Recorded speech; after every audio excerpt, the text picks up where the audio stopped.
National Security Advisor John Bolton. Welcome to النهار.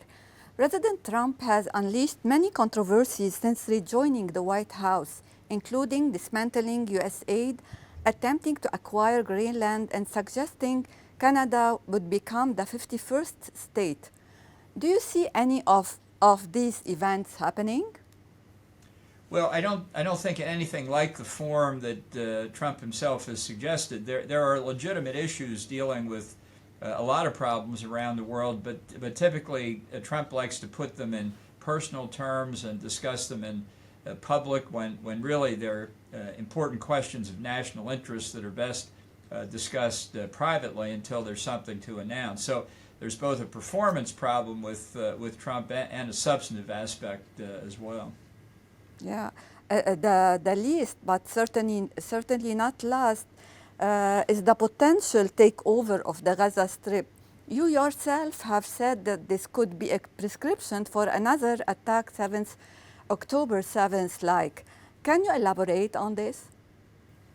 Well, I don't think there's any chance that the United States is really going to be involved in creating a Riviera in the Gaza Strip or anything like it. I just don't think any of that's realistic, including a major U.S. role in that kind of activity. I do think Trump, maybe coming a little bit late to this issue, has raised the question, what is the best way forward for the Palestinians themselves, how to give them and their families a future in a viable economy and not recreating a high-rise refugee camp, because I think if they simply rebuilt Gaza to the way it was before October 7 and allowed Hamas to have a continuing role, it would be only a matter of time before there was another October the 7th. And this is obviously a very difficult question, but you know, the UN High Commissioner for Refugees since World War II has either insisted that people be repatriated to their country of origin or resettled in a third country. The last option is staying in a refugee camp permanently. That's not acceptable. So I propose using the UNHCR formula, which would mean resettlement in third countries over a period of time. There's no issue here of forced repatriation, that's for sure. But there is a huge objection in the Arab world against these plans.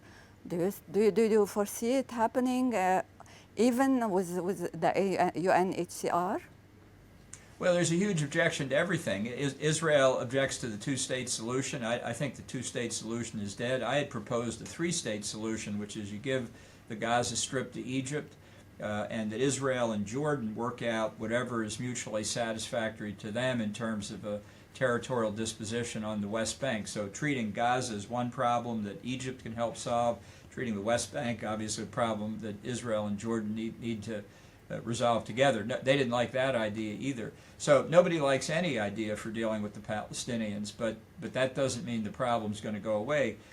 King Abdullah of Jordan is in Washington today to meet with President Trump. Perhaps he'll have some thoughts and perhaps they'll be able to make progress. What, in your opinion, is the day after in Gaza? How do you envision this, the day after in Gaza? Well, I think unfortunately it looks like we're still a long way away, that the recent hostages releases have shown that Hamas can at least still put on a show of military capability. It still shows a lot of people standing around cheering Hamas. So while Israel has obviously done a lot to diminish the Hamas military capability, it's not eliminated yet, and it's clear that this enormous tunnel system under Gaza is still not completely in Israeli hands. So I think it's a little permanent to talk about, a little premature, sorry, to talk about a permanent solution, and especially as we may be on the verge of even this short-term ceasefire collapsing, given Hamas's recent statement that it won't return the next batch of Israeli hostages. But it seems that Hamas is here to stay, in the near future at least. I don't think so. I think Hamas can be defeated. It may require a kind of de-Hamasification for many Gaza inhabitants, but you know, people say you can't defeat an idea.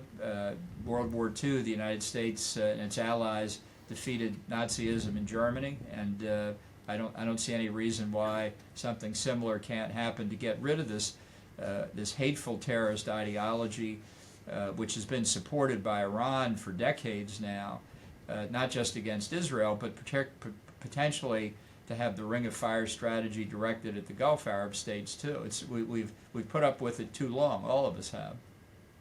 I want to tackle your Secret Service protection. Within hours of taking office, President Donald Trump terminated your Secret Service protection. Can you share some of the threats you were exposed to? Well, it's on the public record that the Revolutionary Guards, an officer named Shaman Poursafi, attempted to hire a hitman to assassinate me sometime back. Unfortunately for Poursafi, he was talking to an FBI confidential source, and he's been criminally charged, and there are Interpol arrest warrants out for him around the world. We know just a few months ago, a Pakistani national was arrested in the United States, charged with exactly the same thing, trying to hire a hitman to kill then candidate Trump, now President Trump. So these threats, this threat stream is very real. We're not talking about chatter on the internet here. This is something that U.S. intelligence has made clear has been and remains very serious. How do you explain President Trump's decision?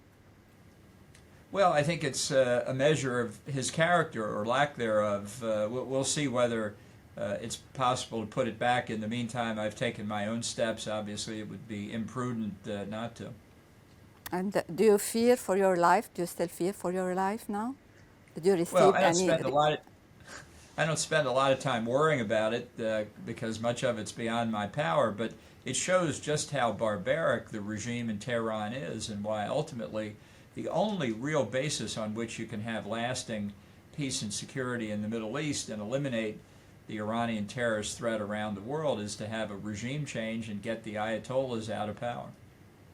Concerning Iran, President Trump seems to be sending mixed signals toward Iran. Last week he said he'd given his team instruction to obliterate Iran if its operatives were to kill him. He later tempered that remark by stating he wants a verified nuclear peace agreement with Iran.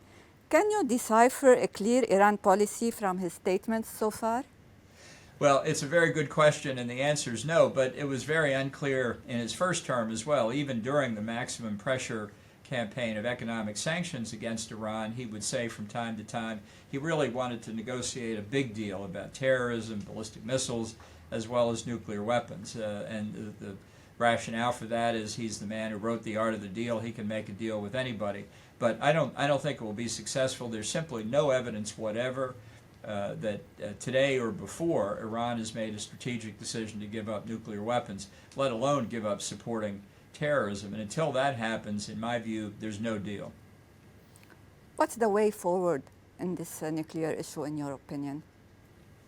Well, I think the next question, and I don't know the answer, but I know what the question is whether Israel, at a particularly opportune moment now, will strike Iran's nuclear weapons program and effectively destroy it.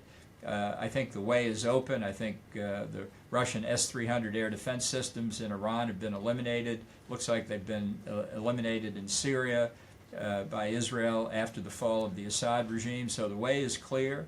And if there were ever a moment for Israel to do it, this is it. Do you support such actions?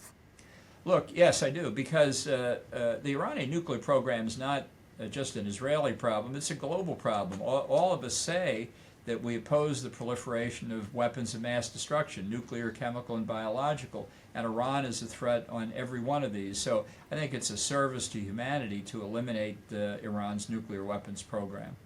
But it could ignite a regional war in the region. Well, I think Iran has been set way back by Israel's pummeling of Hamas and Hezbollah, the fall of the Assad regime. The Houthis are still out there, but they can be taken care of. The Shia militia in Iraq are still out there, but Iran has been very substantially weakened. Its ballistic missile production facilities have been destroyed. I mentioned their sophisticated S-300 air defense systems have been eliminated. really, I'm not sure what they have left to wage war with.